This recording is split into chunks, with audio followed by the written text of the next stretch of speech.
കഥ.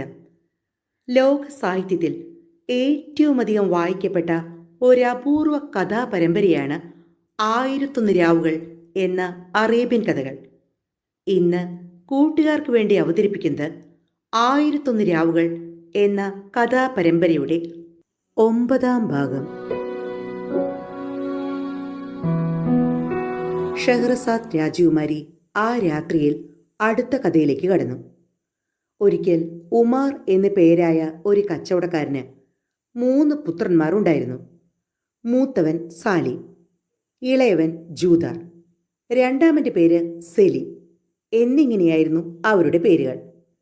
ഇളയ മകനായ ജൂറാദിനോടായിരുന്നു പിതാവിന് കൂടുതൽ സ്നേഹം. മറ്റ് 2 പേരെയും അത് അസൂയാലുക്കളാക്കി. അവർ ജൂറാദിനെ പല വിധത്തിലും ഉപദ്രവിച്ചു. അതുകൊണ്ട് ഉമാർ ഖാദിയെയും മറ്റ് ഉദ്യോഗസ്ഥന്മാരെയും വരുത്തി തൻ്റെ സ്വത്ത് 4ആയി വിഭജിച്ച് ഓരോരുത്തർക്കും ഓരോ ഓഹരി വീതം കൊടുത്തു. 4ാമത്തെ ഓഹരി ഉമാർ തനിക്ക് വേണ്ടി തന്നെയാണ് കരുതിയത്. ഉമാറിൻ്റെ മരണാനന്തരം അയാളുടെ പങ്ക് ഭാര്യയ്ക്കുള്ളതാണെന്നും വ്യവസ്ഥ ചെയ്തു. കുറച്ചു കാലം കഴിഞ്ഞപ്പോൾ ഉമാർ മരിച്ചു. അസൂയാലുക്കളായ സഹോദരന്മാർ ജൂറാദിനെ വെറുതെ വിട്ടില്ല. നീ ഞങ്ങൾക്ക് ഇനിയും ഞങ്ങളുടെ പങ്കു തരണം, പിതാവിൻ്റെ സ്വത്ത് നിന്റെ കയ്യിലാണല്ലോ. അവർ വാശി പിടിച്ചു. അവർ ജൂറാദിനെ നിരന്തരം ശല്യപ്പെടുത്തി. ഒടുവിൽ കേസ് ന്യായാധിപന്റെ മുമ്പിലെത്തി. ജൂറാദിന്റെ വാദമാണ് ശരിയെന്ന് വിധിയുണ്ടായി. മറ്റ് 2 പേർക്കും യാതൊരു കാരണവശാലും ജൂറാദിനെ ഉപദ്രവിക്കാൻ പാടില്ലെന്ന് ന്യായാധിപൻ താക്കീത് ചെയ്തു. കേസ് നടത്താൻ പണം കുറെ ചെലവ് ചെയ്യേണ്ടി വന്നു. 3 പേർക്കും പണം കുറേയധികം ചെലവായി. എന്നിട്ടും സാലിയും സെലിമും അടങ്ങിയിരുന്നില്ല. അവർ വീണ്ടും ജൂറാദിനെതിരായി കേസ് നടത്തി. 3ാമതും 4ാമതും 5ാമതും അങ്ങനെ കേസ് നടത്തി പണമെല്ലാം തുലച്ചു കളഞ്ഞു. ഒരു ഉള്ളി വാങ്ങാനുള്ള കാശ് പോലും ആരുടെ കയ്യിലും ശേഷിച്ചില്ല. ഇനി ജൂറാദിനെ നശിപ്പിക്കാൻ കഴിയില്ലെന്ന് തീർച്ചയായപ്പോൾ മൂത്ത മക്കൾ അമ്മയെ കൊള്ള ചെയ്ത് അവരുടെ കൈവശമുള്ള വകയെല്ലാം കൈക്കലാക്കി. അമ്മ ജൂറാദിൻ്റെ അടുക്കൽ വന്ന് ആവലാതി പറഞ്ഞു. ജൂദാർ അമ്മയെ സമാധാനിപ്പിച്ചു. അമ്മ എന്നോടൊപ്പം താമസിച്ചുകൊള്ളൂ, എൻ്റെ ആഹാരം അമ്മയ്ക്ക് തരാം. ദൈവത്തോട് പ്രാർത്ഥിക്കൂ, നമുക്ക് നിത്യവൃത്തിക്കുള്ളത് ലഭിക്കാൻ. അവരെ 2 പേരെയും വിട്ടേക്കൂ, ദൈവം അവരോട് പകരം ചോദിച്ചുകൊള്ളും. അമ്മയ്ക്ക് ആ വാക്ക് കേട്ട് മനസ്സ് കുളിർത്തു. ജൂദാർ ഒരു മീൻ വില സമ്പാദിച്ചു. അവൻ അതും കൊണ്ട് പുഴകളിലും തടാകങ്ങളിലും പോകും, മീൻ പിടിക്കും, വിൽക്കും, കിട്ടുന്ന രൂപ കൊണ്ടുവന്ന് അമ്മയ്ക്ക് കൊടുക്കും. 2 പേരും ഭക്ഷണം കഴിക്കും. അങ്ങനെ അവർ സുഖമായി കഴിഞ്ഞു. മറ്റ് 2 സഹോദരന്മാരാകട്ടെ യാതൊരു ജോലിയും ചെയ്യാതെ അലസരായി നടന്നു. അമ്മയുടെ കയ്യിൽ നിന്നും തട്ടിപ്പറിച്ച പണവും നശിപ്പിച്ചു. ഭക്ഷണമില്ലാതെ ഉടുക്കാൻ തുണിയില്ലാതെ അവർ വീണ്ടും അമ്മയെ സമീപിച്ചു. പാവം അമ്മ. മക്കളുടെ സ്ഥിതി ഓർത്ത് അവർക്ക് ദുഃഖം തോന്നി. ജൂദാർ കാണാതെ അവർ മക്കൾക്ക് തലേ ദിവസത്തേതിൽ ബാക്കിയുള്ള ആഹാര വസ്തുക്കൾ കൊടുത്തു. ഈ പതിവ് തുടർന്നു. എന്നും അവർ മക്കളോട് പറയും, ജൂദാർ വരുന്നതിന് മുമ്പ് ദയവായി പോയിക്കൊള്ളൂ, അവൻ വന്ന് നിങ്ങളെ കണ്ടാൽ എന്നോടുകൂടി വിരോധമാകും, നിങ്ങൾ അപമാനിതരാകും. അപ്പോൾ അവർ തിടുക്കത്തിൽ ഭക്ഷണം കഴിച്ച് സ്ഥലം വിടും. ഒരു ദിവസം ജൂദാർ കയറി വന്നപ്പോൾ സഹോദരന്മാർ തൻ്റെ വീട്ടിലിരുന്ന് ഭക്ഷണം കഴിക്കുന്നത് കണ്ടു. അവൻ ശകാരിച്ചാലോ എന്ന് പേടിച്ച് അമ്മ തല കുമ്പിട്ടിരുന്നു.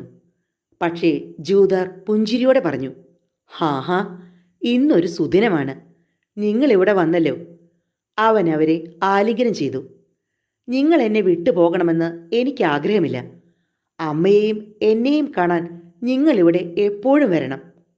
ഞങ്ങൾ വരാത്തത് വിരോധം കൊണ്ടല്ല, ഞങ്ങൾ ചെയ്ത വൃത്തികേടുകൾ ഓർത്ത് ലജ്ജിച്ചിട്ടാണ്. ഞങ്ങൾ കഠിനമായി ദുഃഖിക്കുന്നു. ചെകുത്താൻ്റെ പണിയാണിതല്ല. നീയും അമ്മയുമല്ലാതെ ഞങ്ങൾക്ക് മറ്റാരാണുള്ളത്? അവർ ദുഃഖം പ്രകടിപ്പിച്ചു. ജൂദാറിൻ്റെ സന്മനസ്സിൽ അമ്മ സന്തോഷിച്ചു.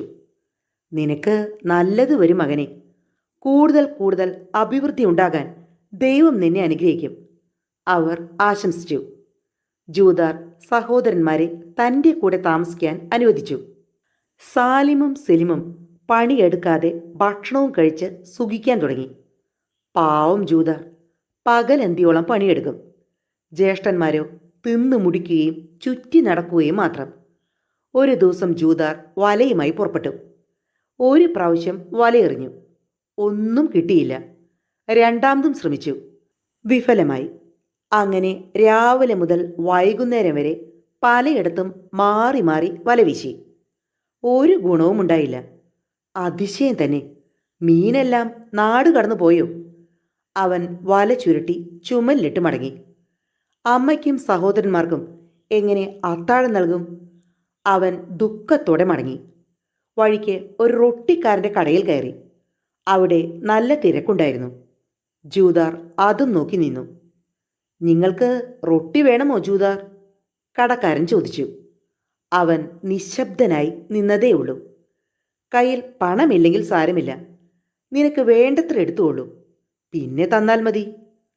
പണമില്ലെന്ന് പറഞ്ഞപ്പോൾ കടക്കാരൻ റൊട്ടിയും 10 വെള്ളിയും കൊടുത്തിട്ട് പറഞ്ഞു, നാളെ 20 വെള്ളിക്ക് മീൻ കൊണ്ടുവന്ന് തന്നാൽ മതി.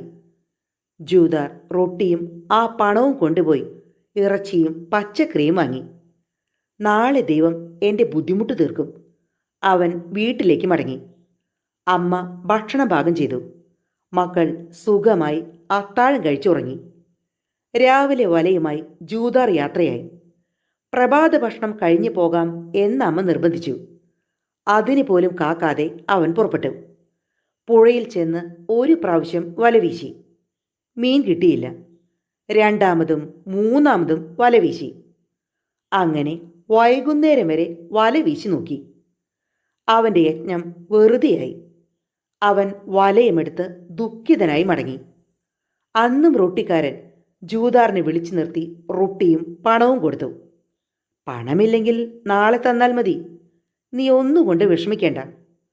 മൂന്നാം ദിവസം ജൂദാർ ഉച്ച പ്രാർത്ഥനയുടെ സമയം വരെ തടാകങ്ങൾ തോറും നടന്നു മീൻ പിടിക്കാൻ. അന്നും മീനൊന്നും കിട്ടിയില്ല. റൊട്ടിക്കാരൻ അന്നും അവനെ സഹായിച്ചു. അങ്ങനെ 7 ദിവസങ്ങൾ കഴിഞ്ഞു. ജൂദാർ അന്ന് കാരൂൺ തടാകത്തിൽ പോയി ഭാഗ്യം പരീക്ഷിക്കാം എന്ന് നിശ്ചയിച്ചു. ഏറെ വഴി പിന്നിട്ട് അവിടെ എത്തി വല വീശാൻ തുടങ്ങി. കുറച്ചു കഴിഞ്ഞപ്പോൾ കഴുതപ്പുറത്ത് സവാരി ചെയ്ത് ഒരാൾ തടാകത്തിൻ്റെ തീരത്ത് വന്നു. അയാൾ വില പിടിച്ച ഉടയാടകൾ അണിഞ്ഞിരുന്നു. കഴുതയുടെ കോപ്പുകളും മോടിയുള്ളത് തന്നെ. അതിൻ്റെ പുറത്ത് ഒരു സഞ്ചിയും ഉണ്ടായിരുന്നു. കഴുതപ്പുറത്തു നിന്നിറങ്ങിയ മൂർ ജൂദാറിനെ അഭിവാദ്യം ചെയ്തു. ഉമാറിൻ്റെ പുത്രനായ ജൂദാർ, നീ എന്നെ സഹായിക്കണം. അത് നിനക്കും നല്ലതാണ്. നീ എൻ്റെ സ്നേഹിതനാണ്. ആഗതൻ തൻ്റെ പേര് വിവരം പറഞ്ഞത് കേട്ട് ജൂദാർ അതിശയിച്ചു പോയി. സഹായിക്കാൻ തയ്യാറാണെന്ന് ജൂദാർ മറുപടി പറഞ്ഞു. ഖുറാനിലെ ആദ്യത്തെ അധ്യായം വായിക്കാനാണ് മൂർ ആവശ്യപ്പെട്ടത്. ജൂദാർ അതനുസരിച്ചു. പിന്നീട് അയാൾ ഒരു ചരടെടുത്ത് കൊടുത്തിട്ട് പറഞ്ഞു, നീ എൻ്റെ കൈകൾ പുറകിൽ കെട്ടണം. ഈ സിൽക്ക് ചരടുകൾ ഉപയോഗിച്ച് കെട്ട് ആവുന്നത്ര മുറുക്കണം. എന്നിട്ട് എന്നെ തടാകത്തിലേക്ക് എറിയണം. കുറച്ചു നേരം നീ ഇവിടെ കാത്തു നിൽക്കണം. ആദ്യം പൊങ്ങുന്നത് എൻ്റെ കൈകളാണെങ്കിൽ ഉടനെ നീ വലയെറിഞ്ഞ് എന്നെ പിടിച്ചു കയറ്റണം. അല്ല, കാലടികളാണ് പൊങ്ങുന്നതെങ്കിൽ ഞാൻ മരിച്ചു എന്നാണ് അർത്ഥം. അങ്ങനെയാണെങ്കിൽ നീ കഴുതയെയും കൊണ്ടുപോകണം. അതിൻ്റെ പുറത്തുള്ള സഞ്ചിയും കൊണ്ടുപോകണം. എവിടേക്കാണ് പോകേണ്ടതെന്നോ? നേരെ ചന്തയിൽ പോയി ഷുമയാഗ് എന്ന ജൂതനെ അന്വേഷിക്കണം. ഈ കഴുതയെ ഏൽപ്പിച്ചു കൊടുത്താൽ അവൻ നിനക്ക് 100 നാണയം തരും. ഈ സംഭവമൊന്നും ഒരാളോടും പറയരുത്. ജൂദാർ ആ നിർദ്ദേശങ്ങൾ പാലിച്ചു കൊള്ളാമെന്നേറ്റു. അവൻ മൂറിൻ്റെ കൈകൾ പിറകിൽ കെട്ടി അയാളെ തടാകത്തിലേക്ക് എറിഞ്ഞു. കുറച്ചു നേരം കഴിഞ്ഞപ്പോൾ പൊന്തി വന്നത് കാലുകളാണ്. അയാൾ മരിച്ചു എന്ന് തീർച്ചയായി. ഉടനെ ജൂദാർ കഴുതപ്പുറത്ത് കയറി ചന്തയിൽ ചെന്ന് ജൂതനെ കണ്ടുപിടിച്ചു. കഴുതയെ കണ്ടപ്പോൾ ജൂതൻ പറഞ്ഞു, ഹാ, അവൻ മരിച്ചു എന്നതിന് യാതൊരു സംശയവുമില്ല. ദുരാഗ്രഹമല്ലേ അവൻ്റെ നാശത്തിന് കാരണം. അയാൾ 100 നാണയം കൊടുത്ത് കഴുതയെ വാങ്ങി. നടന്ന കാര്യം രഹസ്യമാക്കി വെക്കണമെന്ന് ജൂദാറിനോട് പ്രത്യേകം പറഞ്ഞു. മീൻപിടുത്തക്കാരനായ ജൂതർ റൊട്ടിക്കാരൻ്റെ അരികിൽ ചെന്ന് കടം വീട്ടി. ഒരു വെള്ളി നാണയം കൊടുത്ത് ആവശ്യമുള്ള റൊട്ടി വാങ്ങി. പിന്നെ ഇറച്ചിയും പച്ചക്കറിയുമെല്ലാം വാങ്ങി വീട്ടിലേക്ക് തിരിച്ചു. അവിടെ സാലിമും സെലിമും ശാപ്പാടും കാത്ത് അക്ഷമരായി ഇരിപ്പുണ്ടായിരുന്നു. ജൂതർ എത്തിയപ്പോൾ അവർക്ക് ആശ്വാസമായി. ഉണ്ടാക്കിയതെല്ലാം അവർ ആർത്തിയോടെ ഭക്ഷിച്ചു. ജൂതർ തൻ്റെ കയ്യിൽ ബാക്കിയുണ്ടായിരുന്ന പണം അമ്മയെ ഏൽപ്പിച്ചു. പിറ്റേ ദിവസവും അവൻ കാരൂൺ തടാകത്തിലെത്തി വല വീശാൻ തുടങ്ങിയപ്പോൾ വേറൊരു മൂർ വരുന്നത് കണ്ടു.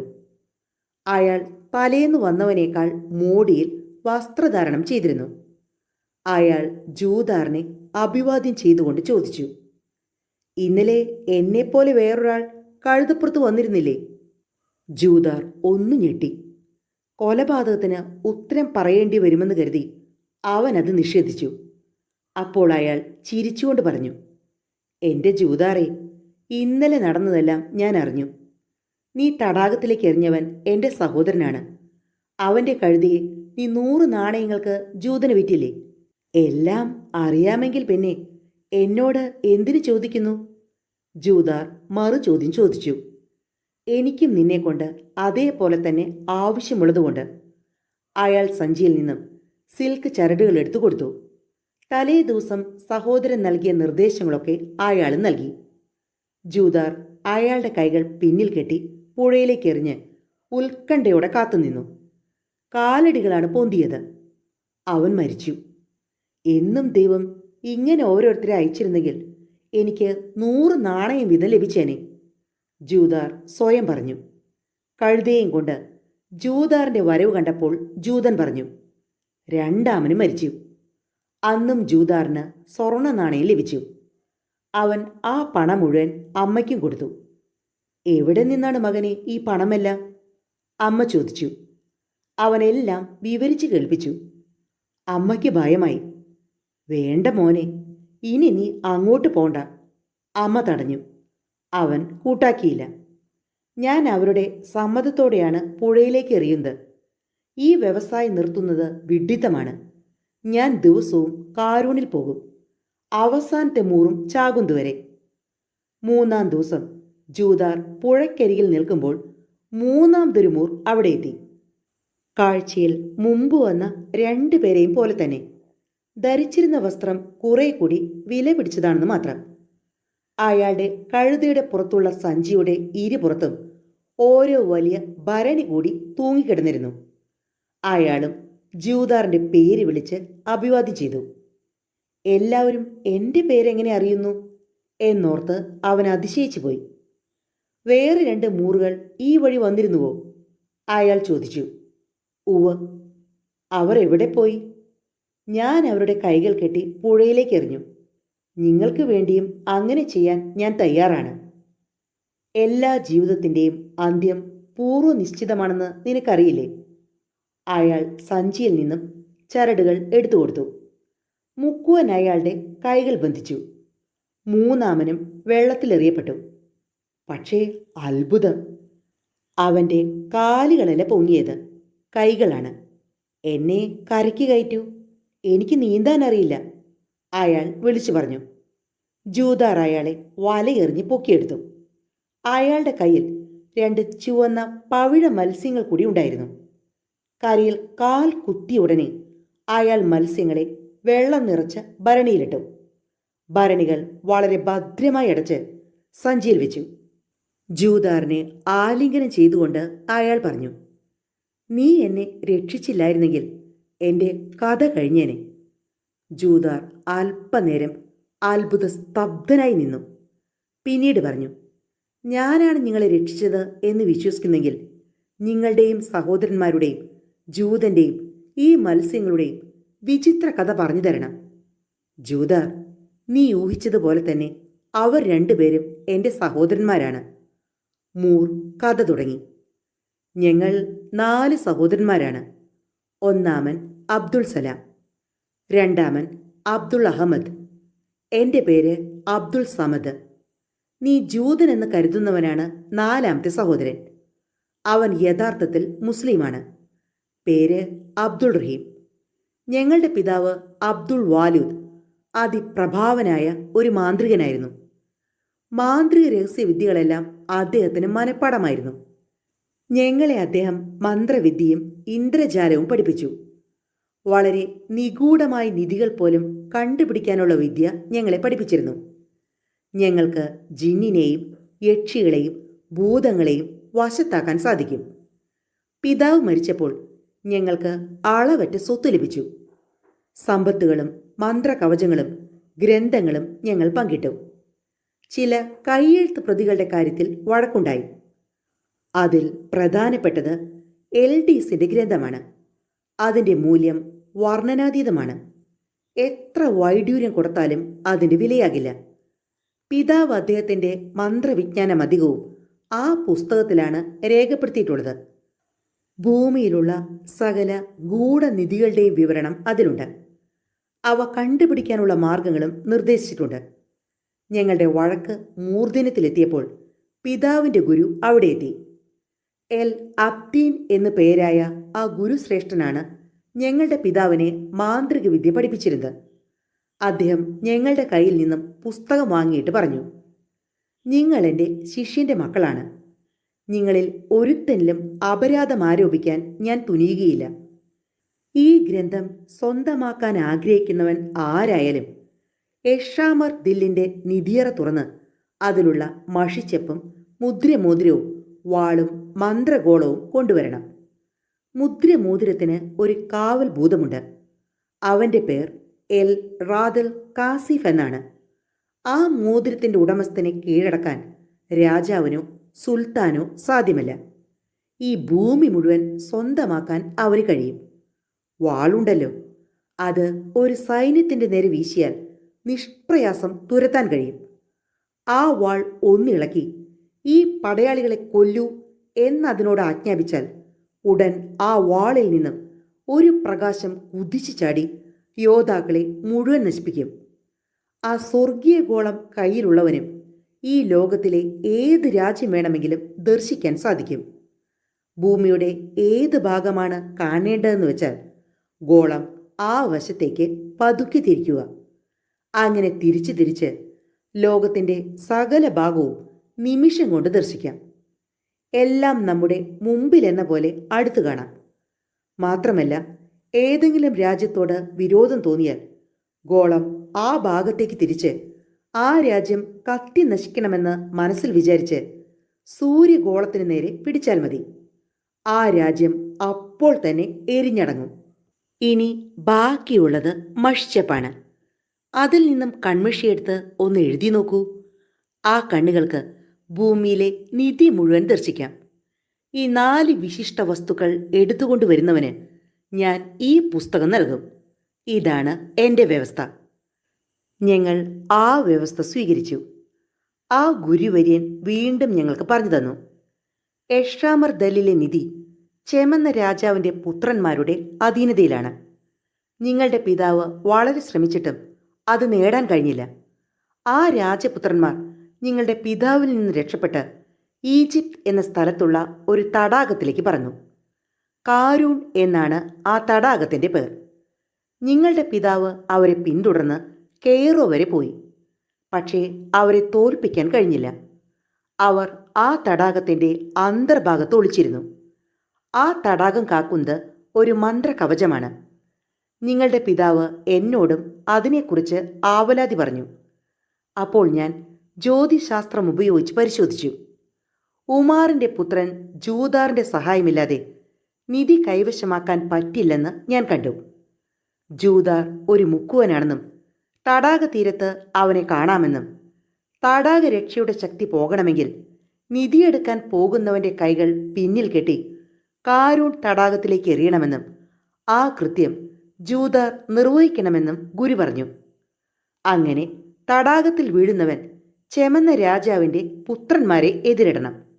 ആർക്കാണോ അവരെ ജയിക്കാൻ സാധിക്കുക അവൻ ഭാഗ്യശാലിയാകും. പരാജിതൻ നശിക്കും. തോൽക്കുന്നവൻ്റെ കാലുകളാകും വെള്ളത്തിന് മീതെ പൊന്തുക. വിജയിച്ചാൽ കൈകളാണ് പൊങ്ങുക. കൈകൾ പൊങ്ങിയാൽ ജൂദാർ അവനെ വല വീശി കരയ്ക്ക് കയറ്റും.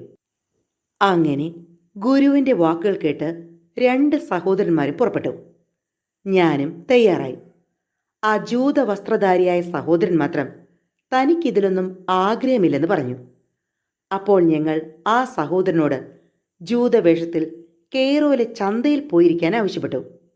ഞങ്ങളിൽ ആരെങ്കിലും മരിച്ചാൽ ജൂതാർ കഴുതയും കൊണ്ടുവരുമെന്നും 100 നാണയം അവന് കൊടുക്കണമെന്നും പറഞ്ഞ് ഏൽപ്പിച്ചു. ചെമന്ന രാജാവിൻ്റെ പുത്രന്മാർ തടാകത്തിൽ വെച്ച് 2 സഹോദരന്മാരെയും കൊന്നു. പക്ഷേ എന്നെ തോൽപ്പിക്കാൻ അവർക്ക് സാധിച്ചില്ല. ഞാൻ അവരെ പിടിച്ചു. അവർ എവിടെ? ജൂതാർ ചോദിച്ചു. നീ കണ്ടില്ലേ? അവരല്ലേ ഈ ഭരണിക്കുള്ളിൽ. അത് മത്സ്യങ്ങളല്ലേ? അവ മത്സ്യങ്ങളല്ല, മത്സ്യത്തിൻ്റെ രൂപത്തിലുള്ള ഭൂതങ്ങളാണ്.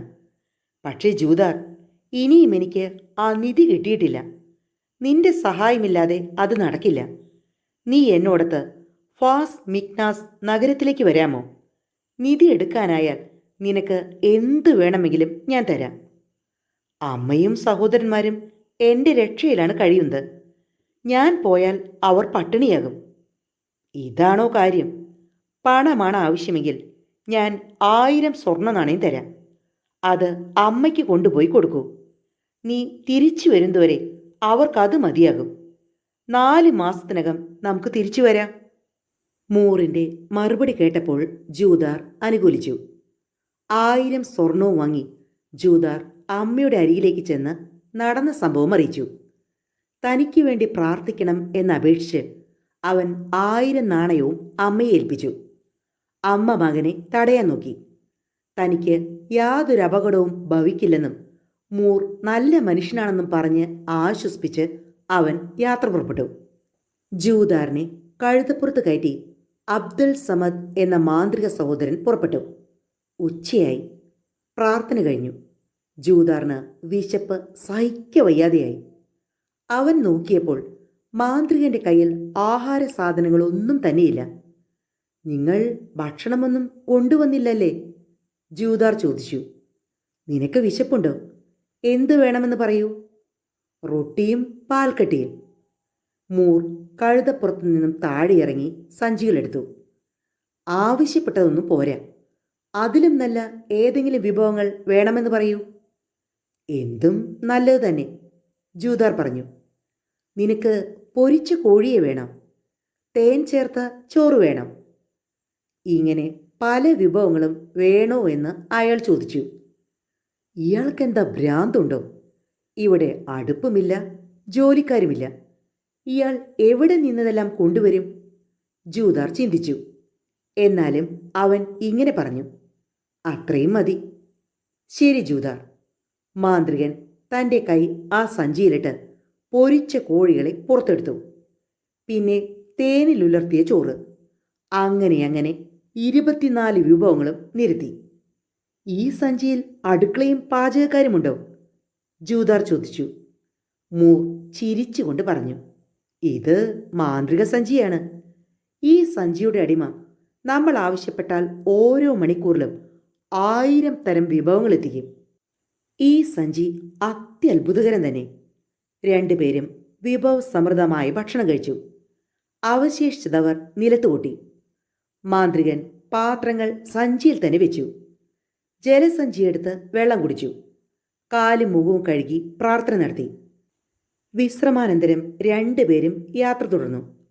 നാം ഇപ്പോൾ എത്ര ദൂരം യാത്ര ചെയ്തു എന്നറിയാമോ? മാന്ത്രികൻ ചോദിച്ചു. എനിക്കറിഞ്ഞുകൂടാ. എന്നാൽ നാം ഇപ്പോൾ 1 മാസം കൊണ്ട് തീരാവുന്ന അത്ര യാത്ര ചെയ്തു കഴിഞ്ഞു. ഈ കഴുത ഒരു ഭൂതമാണ്. അത് 1 വർഷം കൊണ്ട് തീരുന്നത്ര ദൂരം 1 ദിവസം കൊണ്ട് പിന്നിടും. നിനക്ക് വേണ്ടി മാത്രമാണ് പതുക്കെ പോകുന്നത്. അവർ അസ്തമിക്കുന്നതുവരെ സഞ്ചരിച്ചു. 4 ദിവസം ഇങ്ങനെ നിരന്തരം സഞ്ചരിച്ച് 5-ാം ദിവസം ഫാസ് മിക്നാസ് നഗരത്തിലെത്തി. ആ നഗരത്തിൽ പലരും മൂറിനെ അഭിവാദ്യം ചെയ്തു. അവസാനം അവർ ഒരു വാതിൽക്കലെത്തി. മൂർ വാതിലിൽ തട്ടി. ഒരു സുന്ദരി വന്ന് കതക് തുറന്നു. മകളെ, റഹ്മ, വിശ്രമശാലയുടെ കതകു തുറക്കൂ. പിതാവേ, കൽപ്പന പോലെ, അവൾ മറുപടി പറഞ്ഞു. അവളുടെ സൗന്ദര്യം ജൂതാറിനെ വശീകരിച്ചു. ഇതൊരു രാജപുത്രി തന്നെ, അവൻ വിചാരിച്ചു. റഹ്മ വിശ്രമ മണ്ഡപത്തിന്റെ കതകു തുറന്നു കൊടുത്തു. മാന്ത്രികനും ജൂതാറും ഉള്ളിൽ കടന്നു. കഴുതപ്പുറത്തു നിന്നും സഞ്ചികളെടുത്ത് താഴെ വെച്ചു. ഇനി നിനക്ക് പോകാം. മാന്ത്രികന്റെ ആജ്ഞ കേട്ട ഉടനെ തറ പിളർന്ന് കഴുത അന്തർഭാഗത്തേക്ക് അപ്രത്യക്ഷനായി. തറ പൂർവ്വസ്ഥിതിയിലായി. ജൂതാർ ഇതെല്ലാം കണ്ട് അതിശയിച്ചു നിന്നു. മാന്ത്രികൻ റഹ്മയോട് ഒരു പൊതി കൊണ്ടുവരാൻ പറഞ്ഞു. ആ പൊതിയിൽ നിന്നും ഒരു വിശിഷ്ട വസ്ത്രമെടുത്ത് ജൂതാറിനെ ധരിപ്പിച്ചു. പിന്നെ തൻ്റെ സഞ്ചി മുമ്പിൽ വെച്ച് വിഭവസമൃദ്ധമായ ഒരു സദ്യ നടത്തി. ഇങ്ങനെ 20 ദിവസം കഴിഞ്ഞു. എല്ലാ ദിവസവും ജൂതാറിന് പുതിയ വസ്ത്രങ്ങളും സദ്യയും നൽകി. ഒന്നും മാന്ത്രികൻ കാശ് കൊടുത്ത് വാങ്ങാറില്ല. എല്ലാം ആ സഞ്ചിയിൽ നിന്ന് പ്രത്യക്ഷമാകും. 21-ാം ദിവസം രാവിലെ മാന്ത്രികൻ ജൂതാറിനെ സമീപിച്ചു പറഞ്ഞു, മകനെ, തയ്യാറായിക്കൊള്ളൂ. ഇന്നാണ് ആ സുദിനം. എഷാമർ ദല്ലിലെ നിധിയറ തുറക്കുന്ന ദിവസം. രണ്ടുപേരും കഴുതപ്പുറത്ത് കയറി ഒരു നദീതീരത്തെത്തി. അബ്ദുൽ സമദ് കഴുതപ്പുറത്തു നിന്ന് താഴെ ഇറങ്ങി. ജൂതാറും ഒപ്പമിറങ്ങി. വേഗം! മാന്ത്രികൻ ആംഗ്യം കാണിച്ചു. ഉടനെ അവരെ പിന്തുടർന്നു വന്നിരുന്ന അടിമകൾ കഴുതുകളെയും കൊണ്ട് അവിടെ നിന്ന് പിൻവാങ്ങി. കുറച്ചു നേരം അവരെ അവിടെ കണ്ടില്ല. പിന്നീട് അവരിൽ ഒരുവൻ പ്രത്യക്ഷപ്പെട്ട് ഒരു കൂടാരം കെട്ടിയുണ്ടാക്കി. അപരൻ ഒരു പരവതാനിയുമായി എത്തി. അവൻ അതവിടെ വിരിച്ചു. മെത്തയും തലയണകളും നിരത്തി. ഒരുവൻ മത്സ്യങ്ങളെ പിടിച്ചിട്ടിരുന്ന ആ ഭരണികൾ കൊണ്ടുവന്നു. മറ്റേയാൾ ആ സഞ്ചിയും. അബ്ദുൾ സമദ് ജൂതാറിനെ അരികിൽ വിളിച്ചിരുത്തി. സഞ്ചിയിൽ നിന്ന് പലതരം ഭക്ഷണ സാധനങ്ങൾ വരുത്തി. ഭക്ഷണം കഴിച്ചതിന് ശേഷം അബ്ദുൾ സമദ് ആ 2 ഭരണികളെടുത്ത് എന്തോ മന്ത്രം ജപിച്ചു. അബ്ദുൾ സമദ് മന്ത്രം പ്രയോഗിച്ച് തുടങ്ങിയ ഉടനെ ഭരണികളിൽ നിന്നും ശബ്ദം വന്നു. ഞങ്ങളെ നശിപ്പിക്കരുത്, ഞങ്ങൾ അങ്ങയുടെ അടിമകളാണ്. മന്ത്രജപം മൂർധന്യത്തിലെത്തി. ഭരണികൾ പൊട്ടിത്തകർന്നു. അതിൽ നിന്നും പിറകിൽ ബന്ധിതമായ കരങ്ങളോടെ 2 പേർ പുറത്തേക്ക് വന്നു. എന്താണ് അങ്ങേക്ക് വേണ്ടി ഞങ്ങൾ ചെയ്യേണ്ടത്? അവർ ഓച്ചാനിച്ചു നിന്നു. നിങ്ങൾക്ക് രക്ഷ വേണമെങ്കിൽ ഷാമർ ദല്ലിലെ നിധി എടുത്തു തരണം. മാന്ത്രികന്റെ സ്വരം കനത്തതായിരുന്നു. ജൂതാർ എന്ന മുക്കുവനല്ലാതെ ആ നിധി തുറക്കാൻ പറ്റില്ല. അയാൾക്ക് മാത്രമേ അതിനുള്ള ഭാഗ്യമുള്ളൂ എന്നായിരുന്നു അവരുടെ മറുപടി. ജുറാദോ, ഇതാ അവൻ നിങ്ങളുടെ മുമ്പിൽ തന്നെയുണ്ട്. ശരി, ഇനി ഞങ്ങൾ നിധി എടുത്തു തരാം. അവർ വാഗ്ദാനം ചെയ്തു. അപ്പോൾ സമദ് അവരെ മോചിപ്പിച്ചു. പിന്നീട് അയാൾ ഒരു കുഴലെടുത്തു. ധൂമപാത്രത്തിൽ ചില ഗുളികകൾ നിക്ഷേപിച്ച് കരി നിറച്ച് ഊതി ജ്വലിപ്പിച്ചു. ജൂതാർ, ഇനി ഞാൻ മന്ത്രവിദ്യ ആരംഭിക്കുകയായി. ഹോമം തുടങ്ങിയാൽ എനിക്ക് സംസാരിക്കാൻ കഴിയില്ല. നമ്മുടെ ആഗ്രഹം നടക്കണമെങ്കിൽ നീ എന്ത് ചെയ്യണമെന്ന് ഞാൻ പറഞ്ഞു തരാം. മാന്ത്രികൻ തുടർന്നു. ഞാൻ മന്ത്രമുരുവിട്ട് കഴിഞ്ഞാൽ പുഴയിലെ വെള്ളം വറ്റും. ഒരു സ്വർണ്ണ കവാടം പ്രത്യക്ഷമാകും. ആ വാതിലിൽ 2 ലോഹക്കണ്ണികൾ ഘടിപ്പിച്ചിട്ടുണ്ടാകും. നീ ചെന്ന് വാതിലിൽ പതുക്കെ മുട്ടണം. കുറച്ചു നേരം കാത്തിരിക്കണം. രണ്ടാമതൊന്നുകൂടി മുട്ടണം. ആദ്യത്തേതിലും ഉച്ചത്തിൽ വേണം അത്. പിന്നീട് 3 പ്രാവശ്യം തുടർച്ചയായി മുട്ടുക. അപ്പോൾ ഒരു ചോദ്യം കേൾക്കും. ആരാണ് നിധിയുടെ വാതിൽ തട്ടുന്നത്?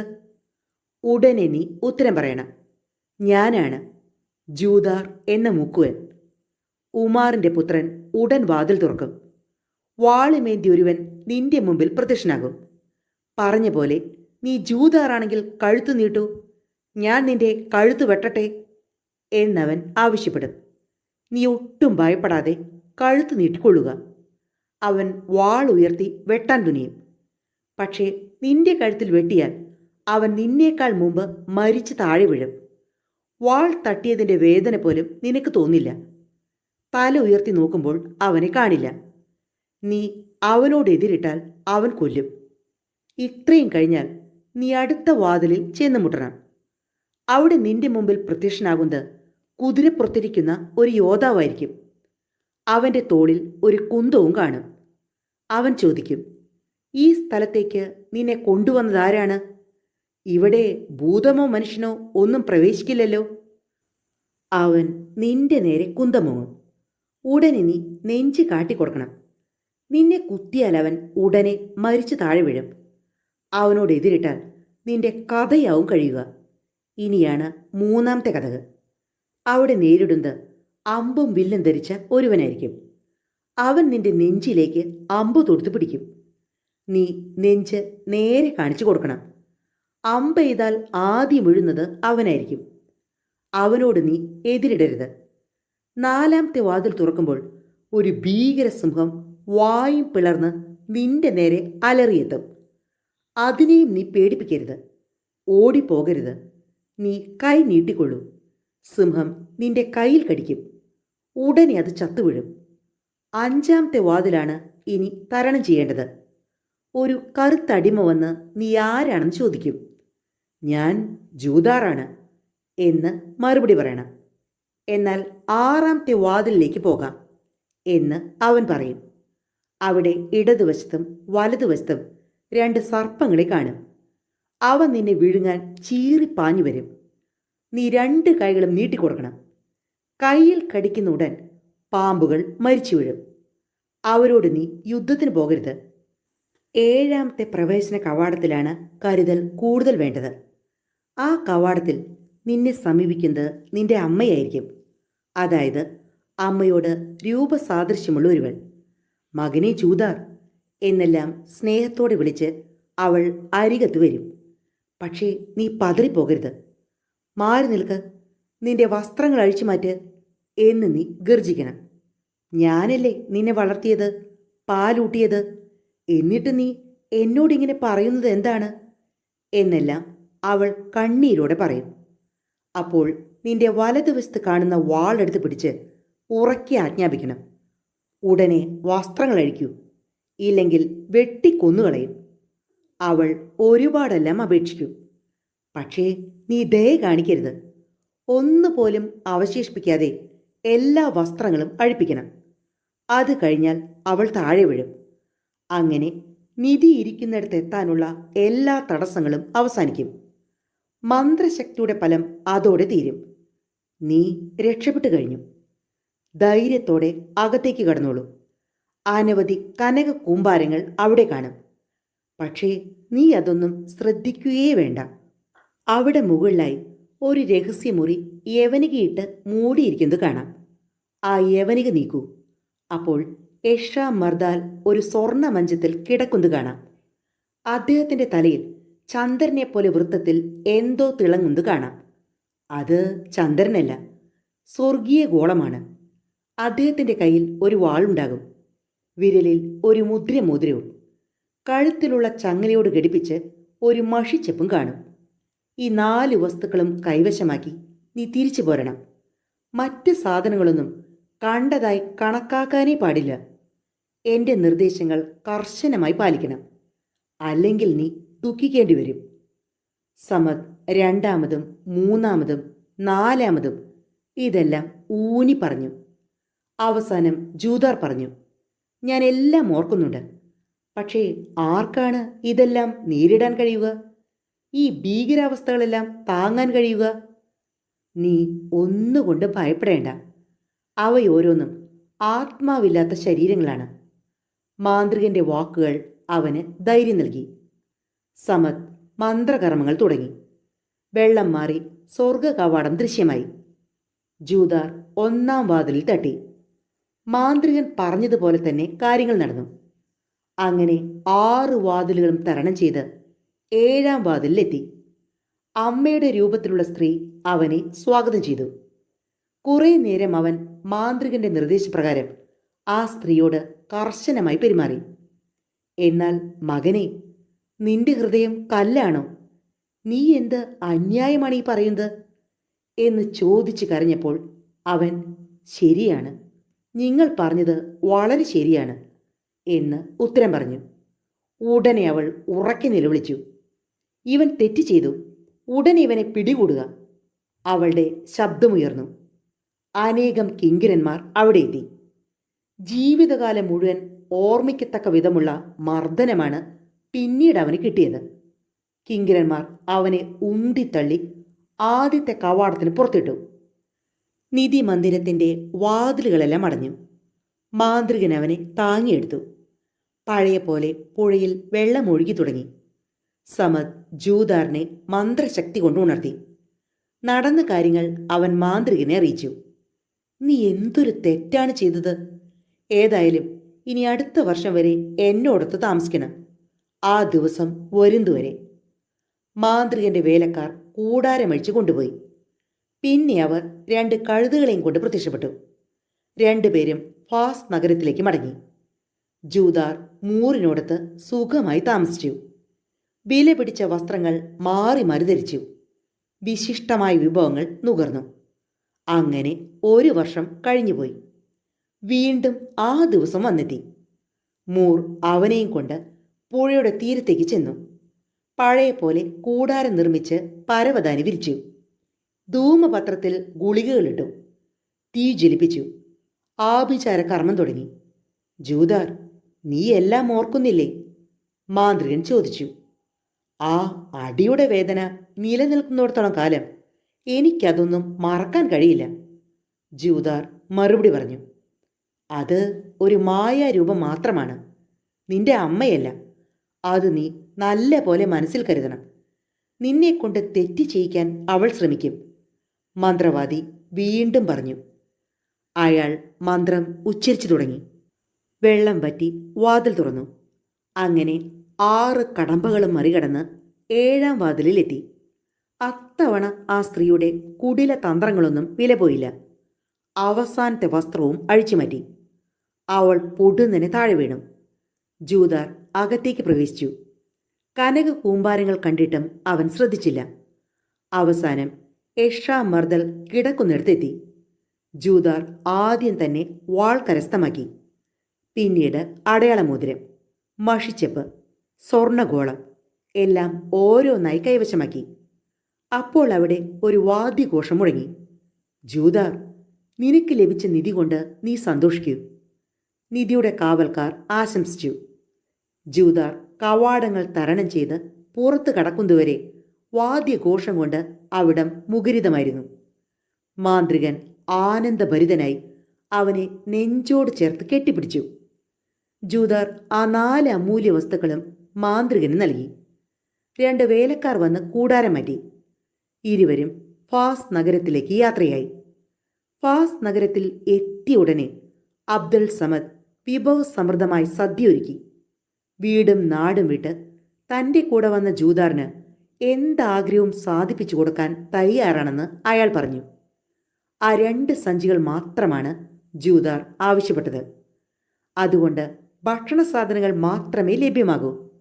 നിനക്ക് ഞാൻ മറ്റ് 2 സഞ്ചി കൂടി തരാം. അതിൽ നിനക്കാവശ്യമുള്ള സ്വർണവും വൈരങ്ങളും ആഭരണങ്ങളും നിറയ്ക്കാം.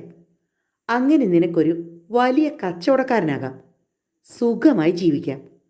ആവശ്യമുള്ളപ്പോൾ ആ ഭക്ഷണ സഞ്ചിയിൽ കൈയിട്ട് സഞ്ചികളുടെ അടിമേ, എനിക്ക് ഭക്ഷണം തരൂ എന്ന് പറഞ്ഞാൽ മതി. നിനക്ക് ആവശ്യമുള്ളതെല്ലാം ഉടൻ ലഭിക്കും. അനന്തരം സമദ് ഒരടിമയെ വിളിച്ചു. ഒരു സഞ്ചി നിറയെ സ്വർണവും മറ്റേ സഞ്ചി നിറയെ വൈരവും നിറപ്പിച്ചു. എല്ലാം കഴുതപ്പുറത്ത് കയറ്റി ജൂദാറിൻ്റെ കൂടെ ആ അടിമയെയും അയച്ചു.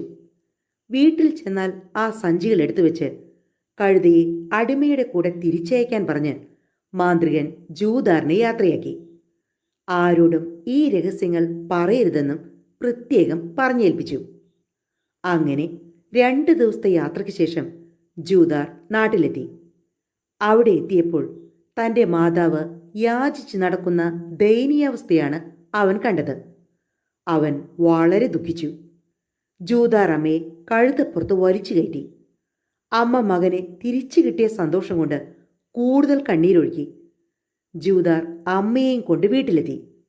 കഴുതയെയും അടിമയെയും തിരിച്ചയച്ചു. 2 ഭൂതങ്ങളായിരുന്നു. അമ്മ എന്തിനാണ് ഇങ്ങനെ യാചിച്ചു നടന്നത്? സഹോദരന്മാർ എവിടെ പോയി? ജൂദാർ ചോദിച്ചു. വിശപ്പ് സഹിക്കവയ്യാതെ ഞാൻ യാചിച്ചു പോയി മകനെ. ഹേ, ഞാൻ ആദ്യത്തെ ദിവസം 100 നാണയം തന്നു, പിറ്റേ ദിവസവും 100 നാണയം തന്നു, പോകുമ്പോൾ 1000 നാണയവും. മകനെ, നീ പോയി കഴിഞ്ഞപ്പോൾ അവർ എന്നെ വഞ്ചിച്ചു. ചരക്ക് വാങ്ങാനെന്നും പറഞ്ഞ് അവർ പണം മുഴുവൻ തട്ടിയെടുത്തു. എന്നെ പുറത്താക്കുകയും ചെയ്തു. അങ്ങനെ ഞാൻ വിശപ്പ് സഹിക്കവയ്യാതെ ഒരു യാചകിയായി. അമ്മ ഇനി ഒന്നുകൊണ്ടും ദുഃഖിക്കേണ്ട. ഈ 2 സഞ്ചികളിലും നിറയെ സ്വർണവും വൈരവുമാണ്. നീ ഭാഗ്യവാനാണ് മകനെ. ദൈവം നിന്നെ അനുഗ്രഹിച്ചിരിക്കുന്നു. മകനെ, എനിക്ക് നല്ല വിശപ്പുണ്ട്. എന്തെങ്കിലും പോയി വാങ്ങിക്കൊണ്ടുവരൂ. അമ്മയുടെ വാക്കുകൾ കേട്ട് ജൂദാർ ചിരിച്ചു. അമ്മ എന്താവശ്യപ്പെട്ടാലും ഞാൻ എത്തിച്ചു തരാം. എനിക്ക് ചന്തയിലൊന്നും പോകേണ്ട കാര്യമില്ല. നിന്റെ കയ്യിൽ ഒന്നും കാണുന്നില്ലല്ലോ. അതെല്ലാം ഈ 2 സഞ്ചികളിലുണ്ട്. എന്ത് ഭക്ഷണമാണ് അമ്മയ്ക്ക് വേണ്ടതെന്ന് അറിയിച്ചാൽ മാത്രം മതി. കുറച്ച് റൊട്ടി കഷ്ണങ്ങളും പാൽക്കട്ടിയും കിട്ടിയാൽ മതി മോനെ. അയ്യോ, ഇതൊന്നും അമ്മയുടെ ഇപ്പോഴത്തെ സ്ഥിതിക്ക് മതിയാകില്ല. അമ്മയ്ക്കിപ്പോൾ വേണ്ടത് നല്ല പൊരിച്ച കോഴി, ചോറ്, വെണ്ണ, നിർത്തിപ്പൊരിച്ച ആട്, തേൻ, ഇതെല്ലാമാണ്. മകൻ തന്നെ പരിഹസിക്കുകയാണെന്ന് അമ്മ കരുതി. നിനക്കെന്താ ഭ്രാന്തുണ്ടോ? അതോ നീ സ്വപ്നത്തിലാണോ? ഇത്തരം സാധനങ്ങൾ നിനക്ക് എവിടെ നിന്ന് കിട്ടാനാണ്? ഇതിനൊക്കെയുള്ള ധനം ആരുടെ കയ്യിലുണ്ട്? ഇതൊക്കെ വെച്ചുണ്ടാക്കാൻ തന്നെ ആർക്കാണ് അറിയുക? അമ്മ വിസ്മയത്തോടെ ചോദിച്ചു. അമ്മ ആ സഞ്ചി ഇങ്ങു കൊണ്ടുവരൂ. അമ്മ ഒഴിഞ്ഞ സഞ്ചികൾ എടുത്തു കൊടുത്തു. അവൻ കൈ സഞ്ചിയിലിട്ട് മുമ്പ് പറഞ്ഞ എല്ലാ സാധനങ്ങളും എടുത്തു നിരുത്തി. അമ്മ അതിശയിച്ചു പോയി. ജൂദാർ അമ്മയോട് ആ സഞ്ചികളുടെ കഥ പറഞ്ഞു. സഞ്ചിയുടെ അടിമയോട് പറഞ്ഞാൽ എന്തും ലഭിക്കുമെന്നറിഞ്ഞപ്പോൾ അമ്മയ്ക്കൊരു കൊതി. അതൊന്ന് പരീക്ഷിക്കണമെന്ന്. അമ്മ സഞ്ചിയിൽ കൈയിട്ടു. സഞ്ചിയുടെ അടിമേ, നീ എനിക്ക് പൊരിച്ച ആടിനെ തന്നാലും? അവർ കൽപ്പിച്ചു. പറഞ്ഞു തീരും മുമ്പ് സഞ്ചിയിൽ പൊരിച്ചാട് ഹാജരായി. പിന്നെ പലതും ആവശ്യപ്പെട്ടു. എല്ലാം കിട്ടി. അമ്മയ്ക്ക് സന്തോഷമായി. മകൻ സഞ്ചികൾ അമ്മയെ ഏൽപ്പിച്ചിട്ട് പറഞ്ഞു, നിങ്ങൾക്ക് ഇഷ്ടമുള്ളപ്പോൾ ഇതിൽ നിന്നും ഭക്ഷണ സാധനങ്ങൾ എടുക്കാം. ജ്യേഷ്ഠന്മാർക്കും കൊടുക്കാം, ഭിക്ഷയ്ക്ക് വരുന്നവർക്കും കൊടുക്കാം. പക്ഷേ ഒരു കാര്യമുണ്ട്. മതിയാവോളം ഭക്ഷണം കഴിച്ചു കഴിഞ്ഞാൽ ഒഴിഞ്ഞ പാത്രങ്ങൾ ഈ സഞ്ചിയിൽ തന്നെ തിരിച്ചിടണം. എന്നാലേ മന്ത്രശക്തി നിലനിൽക്കൂ.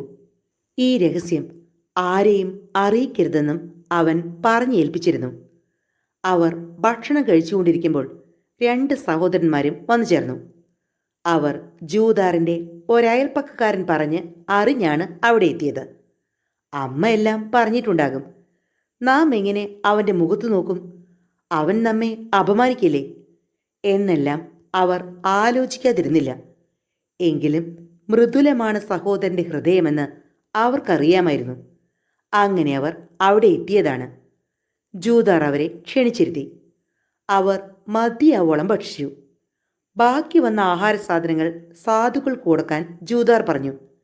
അയ്യോ, അത് വേണ്ട. അത് നമുക്ക് അത്താഴത്തിന് കരുതി വയ്ക്കാം. സഹോദരന്മാർ തടഞ്ഞു.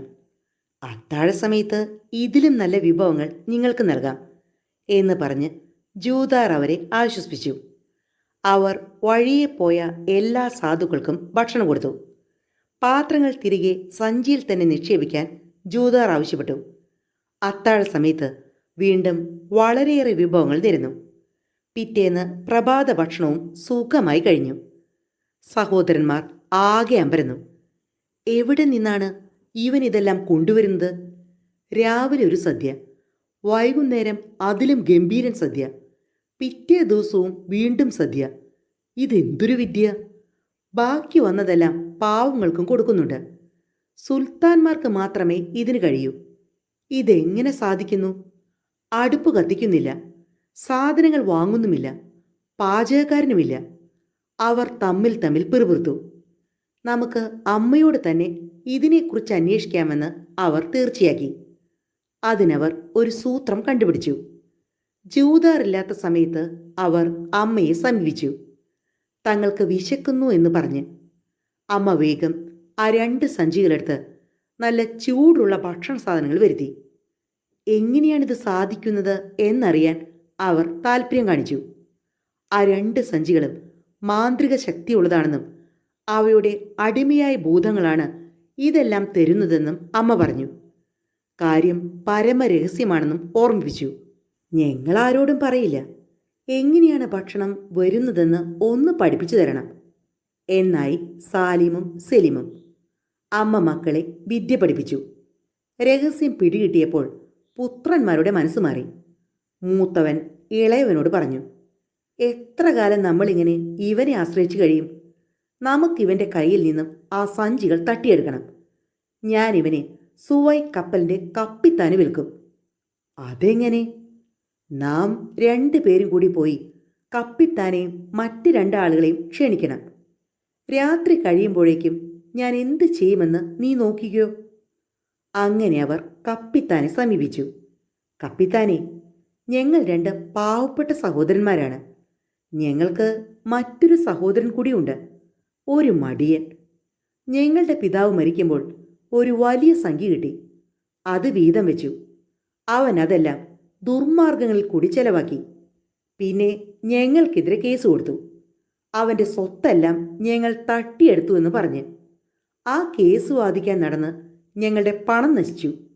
കുറേ കാലം കഴിഞ്ഞ് വീണ്ടും അവൻ കേസ് കൊടുത്തു. ഇപ്പോൾ ഞങ്ങൾ ദാരിദ്ര്യത്തിലാണ്. അവനെ കൊണ്ട് സഹിക്ക വയ്യാതായിരിക്കുന്നു. അങ്ങ് അവനെ വാങ്ങിക്കൊണ്ട് പോകണം. എന്തെങ്കിലും ഉപായം കൊണ്ട് അവനെ ഇവിടെ എത്തിക്കാമോ? ബാക്കി കാര്യം ഞാൻ ഏറ്റു. കപ്പിത്താൻ പറഞ്ഞു. അയ്യോ, അതൊന്നും നടപ്പില്ല. അവൻ ഞങ്ങളുടെ കൂടെ വരില്ല. അങ്ങ് രണ്ടുപേരെയും കൂട്ടി ഞങ്ങളുടെ വീട്ടിൽ വന്നാൽ മതി. അവൻ ഉറങ്ങുന്ന സമയത്ത് നമുക്ക് 5 പേർക്കും കൂടി അവനെ പിടിച്ചു കെട്ടാം. വായിൽ എന്തെങ്കിലും തിരുക. നിങ്ങൾ അവനെ കൊണ്ടുപോയിക്കൊള്ളൂ. പിന്നെ നിങ്ങളുടെ ഇഷ്ടം പോലെ. സഹോദരർ അങ്ങനെ 40 സ്വർണ്ണ നാണയത്തിന് സഹോദരനെ കച്ചവടം ചെയ്യാൻ തീർച്ചയാക്കി. ഉച്ച പ്രാർത്ഥനയ്ക്ക് ശേഷം കണ്ടുമുട്ടാമെന്ന് പറഞ്ഞ് അവർ പിരിഞ്ഞു. സഹോദരന്മാർ പിന്നെ ജൂറാദിനെ സമീപിച്ചു. ഞങ്ങൾക്ക് പ്രിയങ്കരനായ ഒരു സ്നേഹിതനുണ്ടെന്നും അയാൾ തങ്ങളെ പലപ്പോഴും സൽക്കരിച്ചിട്ടുണ്ടെന്നും തങ്ങളുടെ ക്ഷണമനുസരിച്ച് അന്ന് വരാമെന്ന് സമ്മതിച്ചിട്ടുണ്ടെന്നും അറിയിച്ചു. പാവം ജൂതാർ അവരുടെ കപടമൊഴികൾ വിശ്വസിച്ചു. അതിനെന്താ, നിങ്ങൾക്കാരെയെങ്കിലും ക്ഷണിച്ച് സൽക്കരിക്കണമെങ്കിൽ അമ്മയോട് പറഞ്ഞാൽ മതി. ഞാനില്ലെങ്കിലും എല്ലാം അമ്മ ശരിയാക്കിക്കൊള്ളും. ജൂതാർ മറുപടി പറഞ്ഞു. സഹോദരന്മാർ സസന്തോഷം കപ്പിത്താനെ കൊണ്ടുവരാൻ പുറപ്പെട്ടു. രാത്രി കപ്പിത്താനും 2 അകമ്പടിക്കാരുമായി അവർ വീട്ടിലെത്തി. ജൂതാർ അവരെ സ്വാഗതം ചെയ്ത് സ്വീകരിച്ചിരുത്തി. അത്താഴ സമയത്ത് 40 തരം ഭോജ്യ വിഭവങ്ങൾ നിരന്നു. ഇതെല്ലാം സാലിമിൻ്റെ കഴിവാണെന്ന് പാവം കപ്പിത്താൻ തെറ്റിദ്ധരിച്ചു. രാത്രി കുറെ ഇരുട്ടിയപ്പോൾ ജൂതാർ ഉറങ്ങാൻ കിടന്നു. ഗാഠനിദ്രയിലകപ്പെട്ട ജൂതാറിനെ അവർ 5 പേരും കൂടി ബന്ധിച്ച് വായിൽ തുണി തിരുകി. ഇരുട്ടിൻ്റെ മറവിൽ അവർ അവനെ കപ്പലിലെത്തിച്ചു. അവിടെ നിന്നും സുവൈസിലേക്ക് അയച്ചു. ജൂതാറിൻ്റെ കാലിൽ ചങ്ങലകൾ വീണു. തടവുകാരനായി. അടിമ വേലക്കാരനെ പോലെ 1 വർഷം അവിടെ കഴിച്ചുകൂട്ടി. ജൂതാർ ഒരു പ്രതിഷേധവും കാണിച്ചില്ല. ആ ദുഷ്ട സഹോദരന്മാർ രാവിലെ എഴുന്നേറ്റ് അമ്മയെ സമീപിച്ചു. ജൂതാർ എവിടെ? അവൻ അതിഥികളുടെ ഒപ്പമുണ്ടായിരുന്നല്ലോ, അമ്മ പറഞ്ഞു. എന്നാൽ അവൻ അവരുടെ കൂടെ പോയി കാണും. രാത്രി അവൻ ആ മൂറുകളോട് ഒളിഞ്ഞിരിക്കുന്ന നിധികളെക്കുറിച്ച് സംസാരിക്കുന്നത് കേട്ടു. അവർ അവനെ കൊണ്ടുപോകാമെന്ന് പറയുന്നത് കേട്ടു. അമ്മ ആ നല്ല മകൻ്റെ വേർപാടിൽ പൊട്ടിക്കരഞ്ഞു. ഒടുവിൽ സ്വയം ആലോചിച്ച് ആശ്വസിച്ചു. എൻ്റെ മകൻ ഭാഗ്യവാനാണ്. ആപത്തുണ്ടാകില്ല. അവൻ നിശ്ചയമായും കണക്കറ്റ സ്വത്തുമായി തിരിച്ചു വരും. അമ്മയ്ക്ക് ഞങ്ങളോടൊരു സ്നേഹവുമില്ല. ഞങ്ങളാണിങ്ങനെ അപ്രത്യക്ഷരായതെങ്കിൽ അമ്മ കരയുമോ? ഇല്ല. നിങ്ങൾ ദുഷ്ടന്മാരാണ്. നിങ്ങൾ എന്നോട് വല്ല സ്നേഹവും കാണിച്ചിട്ടുണ്ടോ? പാവം ജൂതാർ, അവൻ എത്ര നല്ലവനാണ്. അവൻ എന്നെ എത്ര ആദരവോടും സ്നേഹത്തോടും കൂടിയാണ് നോക്കിയിരുന്നത്. വാക്കുകൾ അവസാനിക്കുന്നതിന് മുമ്പ് അവർ അമ്മയെ പ്രഹരിക്കാൻ തുടങ്ങി. അവർ മാന്ത്രിക സഞ്ചികളും സ്വർണവും ആഭരണങ്ങളും വെച്ചിരുന്ന സഞ്ചികളും തട്ടിയെടുത്തു. അവയെല്ലാം ഞങ്ങളുടെ പിതാവിൻ്റെ സ്വത്താണെന്ന് അവർ വാദിച്ചു. അല്ല, അത് ജൂറാദിൻ്റേതാണ് എന്ന് പറഞ്ഞ് അമ്മ മക്കളെ തടഞ്ഞു. പക്ഷേ കാര്യമൊന്നും ഉണ്ടായില്ല. സാലിമും സെലിമും അതെല്ലാം പങ്കിട്ടു. ശേഷിച്ചത് ആ മാന്ത്രിക സഞ്ചികളാണ്. ഞാനതെടുക്കും. ഇല്ല, അതെനിക്ക് വേണം. രണ്ടുപേരും തമ്മിൽ വഴക്കായി. പണസഞ്ചികൾ നിങ്ങൾ പങ്കിട്ടു, പക്ഷേ ഈ സഞ്ചികൾ വീതം വയ്ക്കാൻ പറ്റില്ല. വീതം വെച്ചാൽ മന്ത്രശക്തി നശിക്കും. അതുകൊണ്ട് അത് രണ്ടും എന്നെ ഏൽപ്പിച്ചേക്കൂ. ഞാൻ ദിവസവും നിങ്ങൾക്ക് വേണ്ട ഭക്ഷണം നൽകാം. നമുക്ക് വളരെ സമാധാനത്തോടെ ജീവിക്കാം. നിങ്ങൾ എനിക്ക് ഉടുക്കാനുള്ള വസ്ത്രം മാത്രം നൽകിയാൽ മതി. അമ്മ അവരോട് അപേക്ഷിച്ചു. പക്ഷേ അവർ അതിനൊന്നും വഴിപ്പെട്ടില്ല. രാത്രി മുഴുവൻ ആ സഹോദരന്മാർ വാദപ്രതിവാദങ്ങളുമായി കഴിഞ്ഞു. ആ രാത്രി രാജകിങ്കരന്മാരിലൊരുവൻ അയൽപ്പക്കത്തെ വീട്ടിൽ അതിഥിയായി വന്ന് താമസിക്കുന്നുണ്ടായിരുന്നു. അയാൾ ഇവരുടെ കലഹം മുഴുവൻ കേട്ടു. രാവിലെ തന്നെ അയാൾ രാജാവായ ഷംസറ്റ് സോലയെ കണ്ട് സംഭവം പറഞ്ഞു. ഉടനെ രാജാവ് ജൂദാറിന്റെ 2 സഹോദരന്മാരെയും വരുത്തി. നല്ല പ്രഹരം കിട്ടിയപ്പോൾ അവർ സത്യം പറഞ്ഞു. രാജാവ് അവരെ തടവിലാക്കി. അവരുടെ കയ്യിൽ നിന്നും സഞ്ചികൾ വാങ്ങി. ജൂദാറിന്റെ മാതാവിന് വേണ്ടതെല്ലാം നിത്യവും നൽകാൻ അദ്ദേഹം ഏർപ്പാട് ചെയ്തു. ഇനി നമുക്ക് ജൂദാറിന്റെ സ്ഥിതി എന്തായെന്ന് നോക്കാം. അവൻ 1 വർഷം സുവൈസിൽ പണിയെടുത്ത് കഴിച്ചുകൂട്ടി. ഒരു ദിവസം അവനും മറ്റടിമകളും കപ്പലിൽ ജോലി ചെയ്തുകൊണ്ടിരിക്കെ വലിയ കൊടുങ്കാറ്റുണ്ടായി. കപ്പൽ ഒരു പാറയിൽ തട്ടി ഛിന്ന ഭിന്നമായി. ജൂദാർ ഒഴിച്ച് മറ്റെല്ലാവരും തന്നെ മുങ്ങി മരിച്ചു. ജൂദാർ രക്ഷപ്പെട്ടു. തീരത്തുകൂടി നടന്നു നടന്ന് അറബികളുടെ ഒരു താവളത്തിലെത്തി. അവർ ജൂദാറിനോട് വിവരങ്ങൾ ചോദിച്ച് മനസ്സിലാക്കി. കൂട്ടത്തിൽ ഒരു കച്ചവടക്കാരൻ കൂടിയുണ്ടായിരുന്നു. അയാൾക്ക് ജൂദാറിനോട് ദയ തോന്നി. നീ ഞങ്ങളെ ശുശ്രൂഷിച്ചാൽ നിനക്ക് വേണ്ട വസ്ത്രങ്ങളും ഭക്ഷണവും നൽകാം, അയാൾ പറഞ്ഞു. ജൂദാർ സമ്മതിച്ചു. വ്യാപാരി അവനോട് സ്നേഹപൂർവ്വം പെരുമാറി. അവർ ജൂഡെ എന്ന സ്ഥലം വരെ യാത്ര ചെയ്തു. യജമാനൻ മെക്കയിലേക്ക് തീർത്ഥയാത്ര പോയപ്പോൾ ജൂദാറിനെയും കൊണ്ടുപോയി. ജൂദാർ മെക്കയിലെ പള്ളിയിൽ പോയി പ്രാർത്ഥിച്ചുകൊണ്ടിരിക്കുമ്പോൾ അവിടെ വെച്ച് അബ്ദുൾ സമദ് എന്ന മാന്ത്രികനെ കണ്ടുമുട്ടി. അവൻ സമദിനോട് തൻ്റെ ദുഃഖകഥകൾ പറഞ്ഞു. അയാൾ ജൂദാറിനെ തൻ്റെ പാർപ്പിടത്തിലേക്ക് കൊണ്ടുപോയി വിശേഷ വസ്ത്രങ്ങൾ ധരിപ്പിച്ചു. നിന്റെ കഷ്ടപ്പാടുകൾ മാറിയിരിക്കുന്നു, മാന്ത്രികൻ പറഞ്ഞു. അബ്ദുൾ സമദ് ജ്യോതിശാസ്ത്ര വിദ്യ ഉപയോഗിച്ച് ജൂദാറിന്റെ സഹോദരന്മാരുടെ നില മനസ്സിലാക്കി. ജൂദാറിനോട് വിവരങ്ങൾ പറഞ്ഞു. നീ എന്നും എൻ്റെ അതിഥിയായി താമസിച്ചോളൂ. മാന്ത്രികന്റെ ഔദാര്യം ജൂദാറിന് തൽക്കാലം ആശ്വാസകരമായി. പക്ഷേ കച്ചവടക്കാരനോട് യാത്ര പറഞ്ഞ് നാട്ടിലേക്ക് മടങ്ങാനായി ജൂദാർ മാന്ത്രികനോട് അനുമതി വാങ്ങി. തൻ്റെ ഒരു സഹോദരനെ കണ്ടുമുട്ടിയതുകൊണ്ട് പിരിഞ്ഞു പോകാൻ അനുവദിക്കണമെന്ന് വ്യാപാരിയോട് അപേക്ഷിച്ചു. വ്യാപാരി അവന് 20 സ്വർണ്ണ നാണയം നൽകി. അവനത് വഴിയിൽ കണ്ട ഒരു പാവപ്പെട്ടവന് ദാനം ചെയ്തു. ജൂദാർ മാന്ത്രികന്റെ വീട്ടിൽ തിരിച്ചെത്തി. തീർത്ഥയാത്ര കർമ്മങ്ങളെല്ലാം കഴിഞ്ഞപ്പോൾ മാന്ത്രികൻ അവന് അടയാള മോതിരം നൽകി. എഷ മർദൽ എന്ന സ്ഥലത്തു നിന്ന് ലഭിച്ചതാണ് മാന്ത്രിക മോതിരം. നിനക്ക് എന്താവശ്യമുണ്ടെങ്കിലും ഈ മോതിരത്തിന്റെ കാവൽക്കാരനായ ഭൂതം സാധിച്ചു തരും, മാന്ത്രികൻ രഹസ്യം ഉപദേശിച്ചു. അയാൾ മോതിരത്തിൽ വിരലുരിച്ചു. ഉടനെ അവിടെ ഒരു ഭൂതം പ്രത്യക്ഷനായി. അങ്ങേക്ക് എന്തു വേണം? ഈ രാജ്യം തന്നെ നശിപ്പിക്കണമോ, അതോ പുതിയ രാജ്യം ഉണ്ടാക്കണോ, അതോ ആരെങ്കിലും നശിപ്പിക്കണോ? ഭൂതം ചോദിച്ചു. ഇനി മുതൽ ഇവനാണ് നിന്റെ യജമാനൻ. നീ ഇവന്റെ ആഗ്രഹത്തിനനുസരിച്ച് പ്രവർത്തിക്കണം, മാന്ത്രികൻ ഭൂതത്തോട് കൽപ്പിച്ചു. ഭൂതം അപ്രത്യക്ഷനായി. ഈ മോതിരമുരസിയാൽ നിന്റെ ഏതാവശ്യവും സാധിക്കും. നാട്ടിൽ പോയാൽ മോതിരം നിന്റെ ശത്രുക്കളുടെ കയ്യിൽ പെടാതെ സൂക്ഷിക്കണം എന്ന് പറഞ്ഞ് മാന്ത്രികൻ ജൂദാറിനെ യാത്രയാക്കി. ജൂദാർ മോതിരമുരസി. ഭൂതം പ്രത്യക്ഷനായി. കെയ്റോയിലേക്ക് ഇപ്പോൾ തന്നെ കൊണ്ടുപോകണം എന്ന് ആവശ്യപ്പെട്ടു. ഭൂതം അവനെയും തോളിലേറ്റി ഉയർന്നു. ക്ഷണം കൊണ്ട് ജൂദാറിന്റെ അമ്മയുടെ സമീപം ഇറക്കിയിട്ട് ഭൂതം തിരിച്ചുപോയി. അമ്മ അവനെ കണ്ടപ്പോൾ സന്തോഷം കൊണ്ട് കരയാൻ തുടങ്ങി. ജൂദാർ അമ്മയെ പരിചരിച്ചു. അമ്മ സഹോദരന്മാർക്ക് പറ്റിയ ആപത്തുകളെല്ലാം വിവരിച്ചു കേൾപ്പിച്ചു. രാജാവ് മാന്ത്രിക സഞ്ചികളും മറ്റും കൊണ്ടുപോയ കാര്യവും പറഞ്ഞു. ജൂറാദിന് സഹോദരന്മാരുടെ അവസ്ഥയിൽ ദയ തോന്നി. അവൻ മോതിരമുരസി. ഭൂതമെത്തി. തൻ്റെ സഹോദരന്മാരെ ഉടനെ അടുത്തെത്തിക്കാൻ ജൂദാർ ആവശ്യപ്പെട്ടു. ഭൂതം ഉടനെ തടവ് മുറിയിലേക്ക് പുറപ്പെട്ടു. സാലിമും സെലിമും കാരാഗൃഹത്തിൽ നരകയാതന സഹിച്ച് കിടക്കുകയായിരുന്നു. അവർക്ക് മരണം ജീവിതത്തേക്കാൾ അഭികാമ്യമായി തോന്നി. അവർ പരസ്പരം തങ്ങളുടെ ദയനീയ സ്ഥിതിയെക്കുറിച്ച് പറഞ്ഞ് വിലപിച്ചുകൊണ്ടിരിക്കെ ഭൂമി പിളർന്ന് ഭൂതം പ്രത്യക്ഷനായി. അവരെ രണ്ടുപേരെയും തൂക്കിയെടുത്ത് വന്ന വഴി അപ്രത്യക്ഷനാവുകയും ചെയ്തു. അവർ ഭയന്നു വിറച്ചു. ഏതാണ്ട് അബോധാവസ്ഥയിലായ സാലിമും സെലിമും ഉണർന്നപ്പോൾ സഹോദരൻ്റെയും അമ്മയുടെയും അരികിലിരിക്കുന്നതാണ് കണ്ടത്. ജൂദാർ സഹോദരന്മാരെ അഭിവാദ്യം ചെയ്തു. ദുഃഖം കൊണ്ടും അപമാനം കൊണ്ടും അവർ മുഖം കുനിച്ചിരുന്നു. നിങ്ങൾ ലജ്ജിക്കേണ്ട. ചെകുത്താൻ നിങ്ങളെക്കൊണ്ട് ഇങ്ങനെയൊക്കെ ചെയ്യിപ്പിച്ചതാണ്.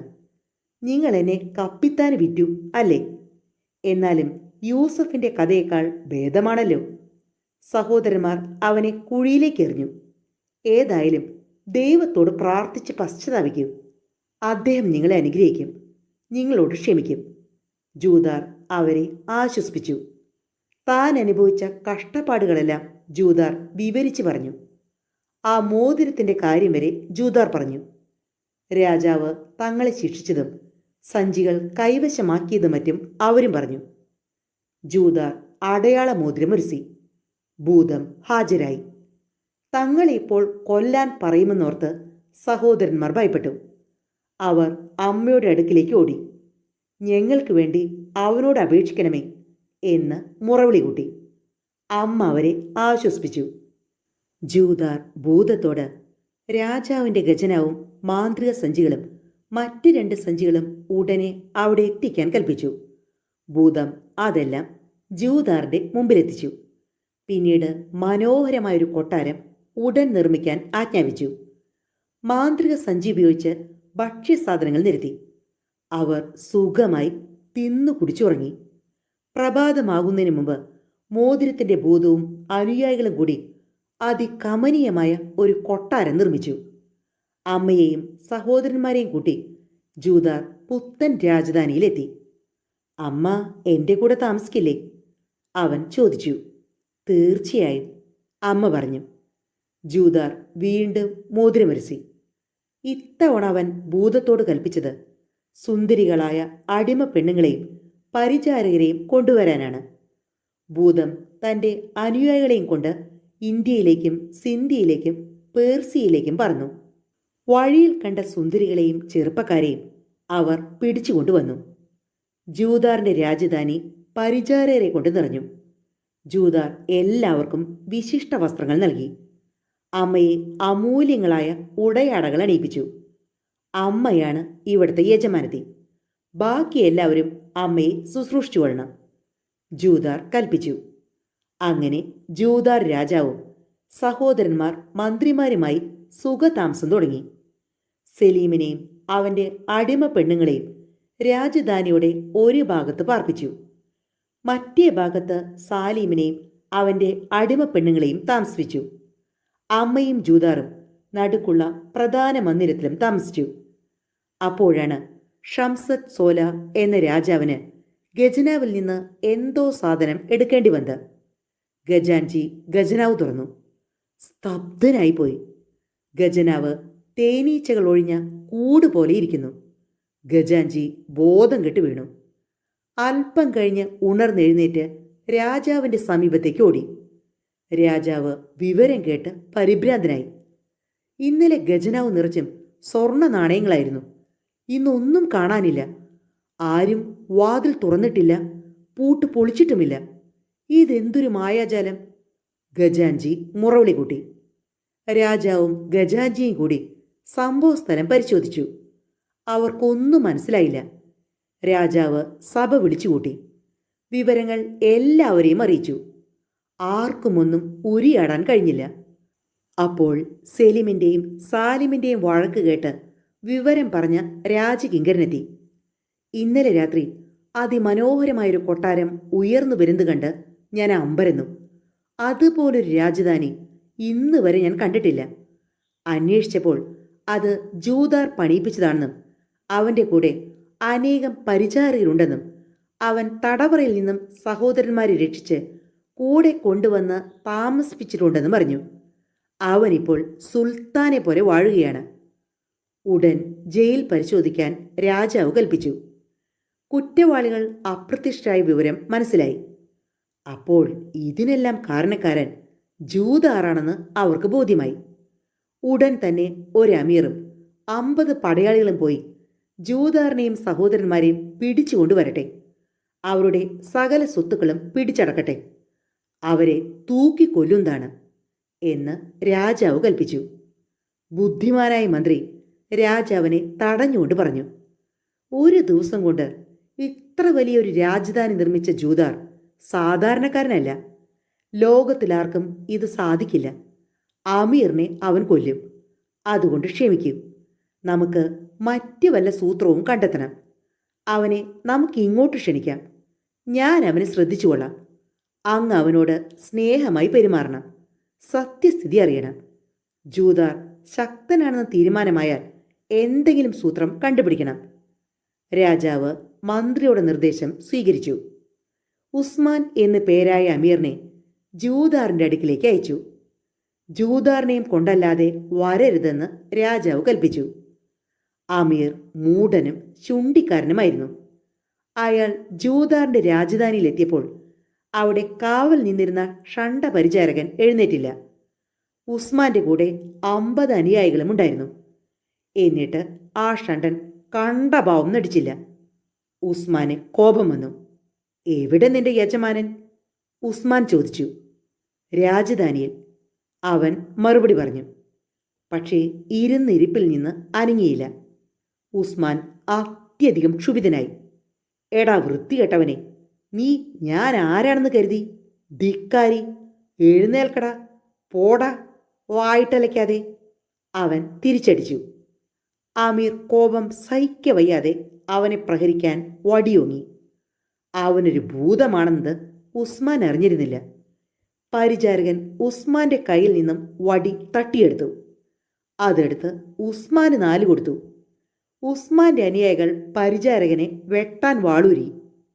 എടാ തെമ്മാടികളെ, നിങ്ങൾ അത്രയ്ക്കായോ എന്ന് ചോദിച്ചുകൊണ്ട് ഭൂതം അവരെ പൊതിരെ പ്രഹരിച്ചു. അവർ രക്തത്തിൽ കുളിച്ച് ജീവനും കൊണ്ടോടി. ഷണ്ട പരിചാരകൻ യാതൊന്നും സംഭവിക്കാത്ത ഭാവത്തിൽ വീണ്ടും സ്വസ്ഥാനത്തിരുന്നു. ഉസ്മാനെയും പരിവാരങ്ങളെയും പരിതാപകരമായ നിലയിൽ കണ്ട രാജാവ് വിവരങ്ങൾ അന്വേഷിച്ചു. അവർ നടന്ന സംഭവങ്ങൾ വിശദീകരിച്ചു. ക്ഷുഭിതനായ രാജാവ് കൽപ്പിച്ചു, 100 സായുധ പടയാളികൾ പോകട്ടെ.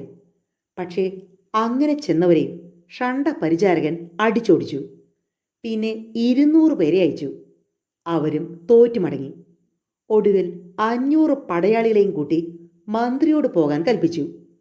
വേണ്ട, തൽക്കാലം ഒറ്റയ്ക്ക് പോകാം എന്ന് പറഞ്ഞ് മന്ത്രി പുറപ്പെട്ടു.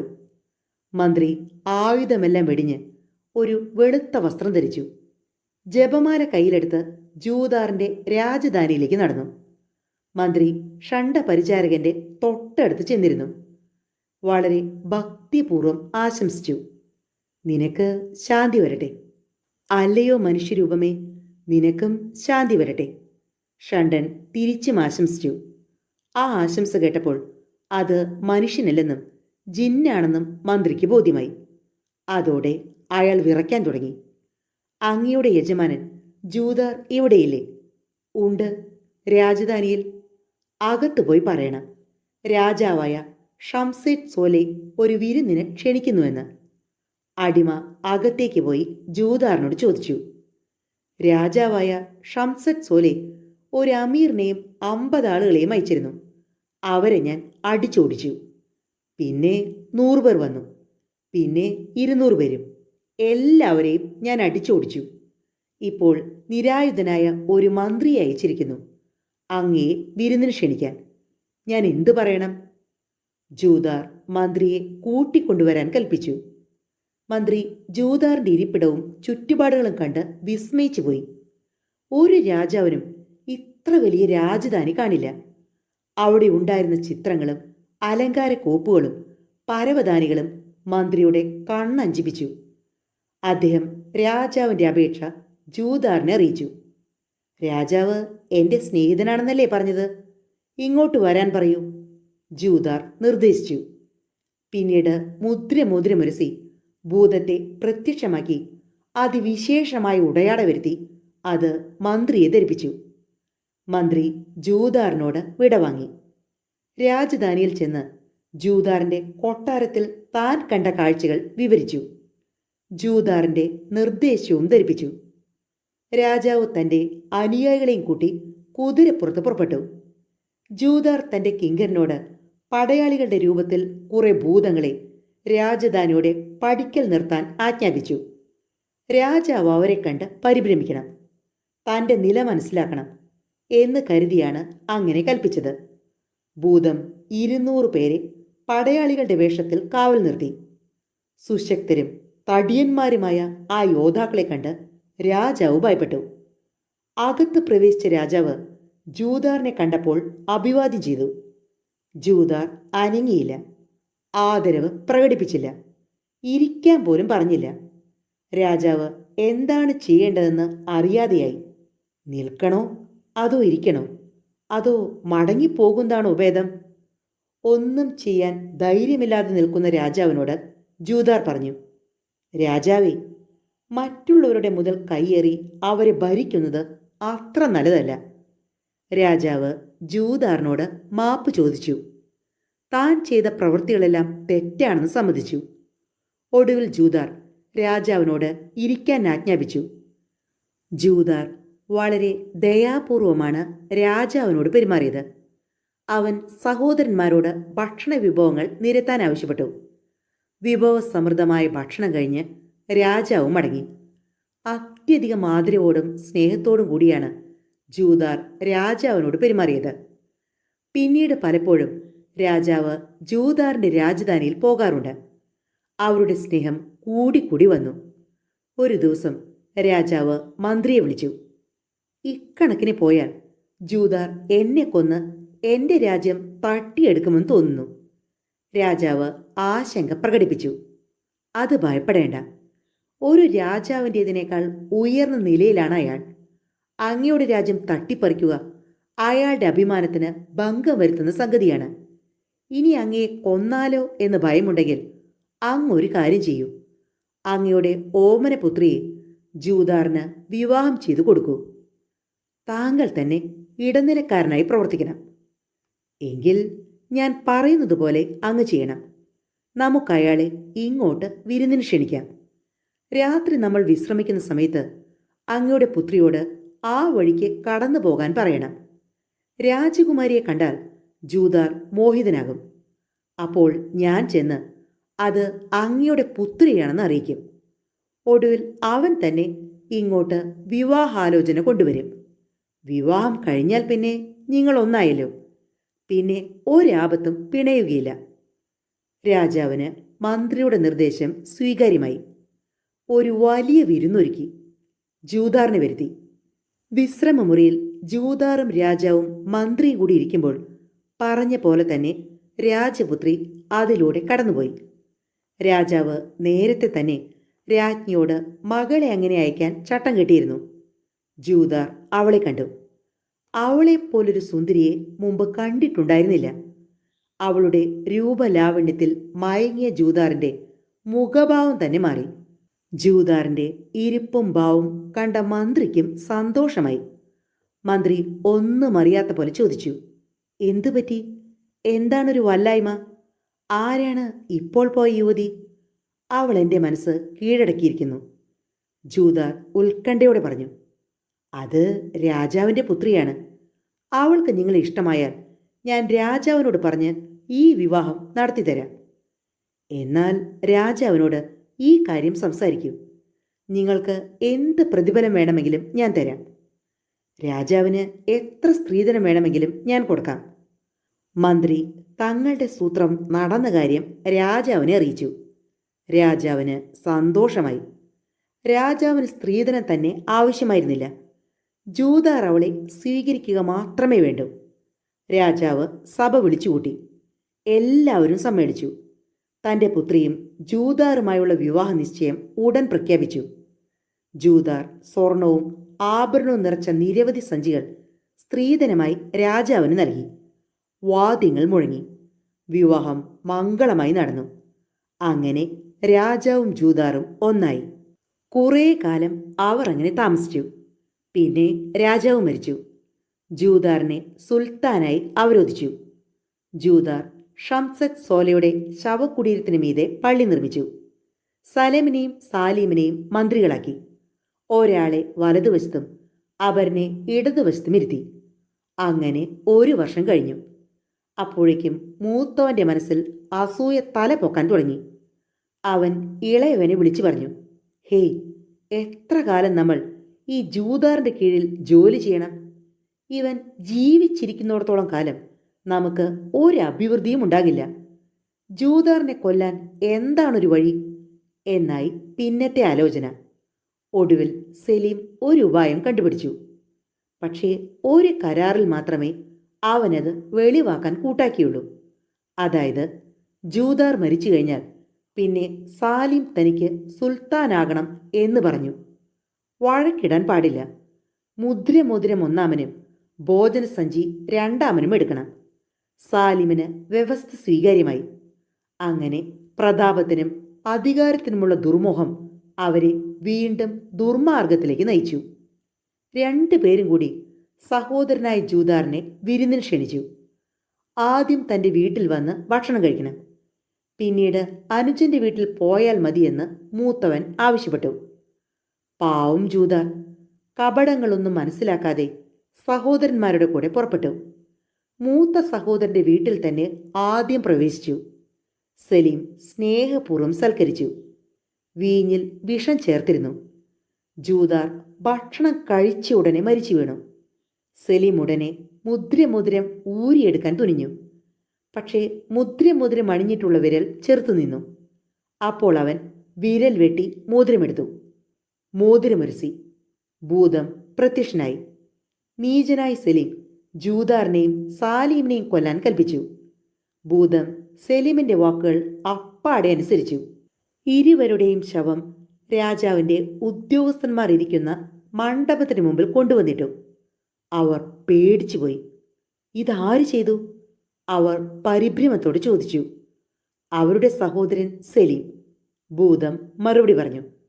അപ്പോഴേക്കും സലീം അവിടെ എത്തി. സേനാനായകന്മാരെ, സന്തോഷിക്കുക, എനിക്ക് മുദ്രമോതിരം കിട്ടിക്കഴിഞ്ഞു. അതിൻ്റെ കാവൽക്കാരനാണ് ഈ ഭൂതം. അവൻ എൻ്റെ ആജ്ഞയനുസരിച്ച് സഹോദരന്മാരുടെ കഥ കഴിച്ചിരിക്കുന്നു. അവരുടെ ബാധയൊഴിഞ്ഞു. ഇനി ഞാനാണ് നിങ്ങളുടെ സുൽത്താൻ. നിങ്ങൾക്ക് സമ്മതമല്ലേ? അല്ലെങ്കിൽ ഈ മോതിരത്തിൻ്റെ ദാസൻ നിങ്ങളെ കൊന്നുകളയും. അവർ പേടിച്ച് പുതിയ സുൽത്താന് കീഴടങ്ങി. 2 ശവങ്ങളും കുഴിച്ചിട്ടു. സലീമിൻ്റെ അടുത്ത ആഗ്രഹം ജൂദാറിൻ്റെ പത്നിയെ സ്വായത്തമാക്കുക എന്നതായിരുന്നു.